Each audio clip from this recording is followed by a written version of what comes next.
రామ మంత్రంలో అంటే దానికి ఉదాహరణగా 4 మంత్రాలు ఉన్నాయి. వాటి గురించి తెలుసుకుందాం. నారాయణ నారాయణ అనుకోరాదా, నారాయణ నారాయణ అనుకోరాదా,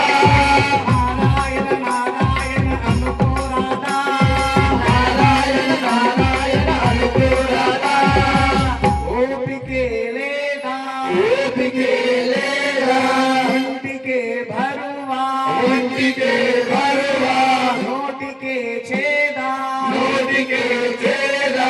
అచ్యుత అంటే ఆపదరాలు, అచ్యుత అంటే ఆపదరాలు, అచ్యుత అంటే ఆపదరాలు, అచ్యుత అంటే ఆపదరాలు, రామ అంటే రోగము లేదు, రామ అంటే రోగము లేదు, రామ అంటే రోగము లేదు, రామ అంటే రోగము లేదు, కృష్ణ అంటే కష్టము రాదు, కృష్ణ అంటే కష్టము రాదు, కృష్ణ అంటే కష్టము రాదు, కృష్ణ అంటే కష్టము రాదు, నారాయణ అంటే నరకము లేదు, నారాయణ అంటే నరకము లేదు, నారాయణ అంటే నరకము లేదు, నారాయణ అంటే నరకము లేదు, గోవిందంటే గొడవే లేదు, గోవిందంటే గొడవే లేదు, నారాయణ నారాయణ నారాయణ నారాయణ నారాయణ